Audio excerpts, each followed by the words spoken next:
필리핀에서의 생활, 이렇게 힘들다고? 오늘은 필리핀에서의 생활에 대해 이야기해 보려고 합니다. 특히 태풍이 오면 어떤 상황이 벌어지는지, 그리고 필리핀 생활의 단점들에 대해 솔직하게 이야기해 볼게요. 도로 상태와 교통 상황. 필리핀의 도로는 생각보다 잘 정비되어 있지 않아서 차가 많이 막힙니다. 방지턱이 너무 높고 도로가 고르지 않아 차들이 흔들리며 운전해야 해요. 그래서 SUV를 선호하는 이유도 바로 이 때문이죠.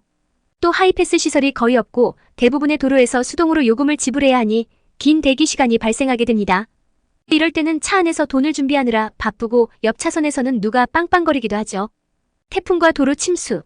필리핀에 태풍이 오면 도로가 금방 잠깁니다. 특히 비가 많이 오면 택시 안으로 물이 들어오는 상황이 벌어지기도 해요. 저도 경험해봤고 제 지인들도 경험해봤는데 택시 기사님은 이런 건 흔한 일이에요 라고 하더라고요. 정말 대박이었죠. 이런 상황에서 택시를 타면 도로가 푹 잠겨서 차가 제대로 움직이지도 않아요. 필리핀에서는 비가 오면 다양한 사고가 발생하기 때문에 항상 조심해야 합니다. 교통체증의 현실. 그리고 필리핀의 교통체증은 정말 심각해요. 마닐라에서는 차가 아예 움직이지 않는 경우가 많습니다.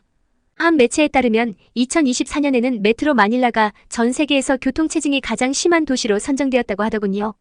여기서는 끼어들기를 시도할 때 방향 지시등을 켜는 사람이 거의 없어요. 유턴을 하고 싶어도 제대로 된 도로가 없어서 그냥 차가 오는 길로 돌아서 가는 경우가 많죠. 그러다 보니 서로가 서로를 신경 쓰지 않고 그냥 가만히 있는 경우가 많아요. 필리핀의 패스트푸드 문화. 패스트푸드점의 느린 서비스입니다. 필리핀의 패스트푸드점에서는 주문하고 음식을 받는데 최소 20분 이상이 걸립니다. 직원들이 여러 명이 돌아가면서 일을 하니 음식이 안 나오는 경우가 많아요. 우리나라에서는 음료수와 감자튀김을 동시에 받을 수 있지만 여기서는 각자 따로 준비하느라 시간이 엄청 걸려요. 심지어 햄버거 세트를 주문했는데 콘 샐러드가 나오는 경우도 있죠. 이런 경험은 필리핀에서 식사를 하다 보면 자주 겪게 되는 일입니다. 필리핀의 서비스 문제. 필리핀 공항의 비효율성입니다.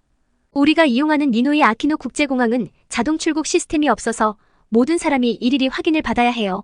그래서 비행기를 타기 위해 기다리는 시간이 정말 길어집니다. 대기열이 길어져서 한 번은 30분 넘게 기다린 적도 있어요. 그 시간 동안 캐리어가 안 나오면 스트레스가 정말 심해지죠. 길거리의 노숙자 문제. 필리핀에서는 길거리에서 많은 노숙자를 볼 수 있어요. 특히 차가 막힐 때 아이들이 다가와서 돈을 요구하기도 합니다. 이럴 때는 주지 말라는 조언을 많이 듣게 되는데요. 돈을 주면 더 많은 아이들이 몰려들기 때문이죠.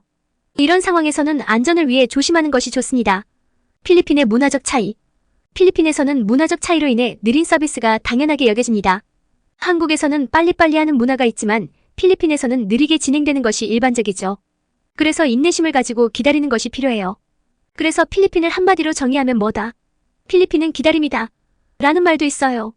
이렇게 필리핀에서의 생활은 장점도 많지만 단점도 분명히 존재합니다.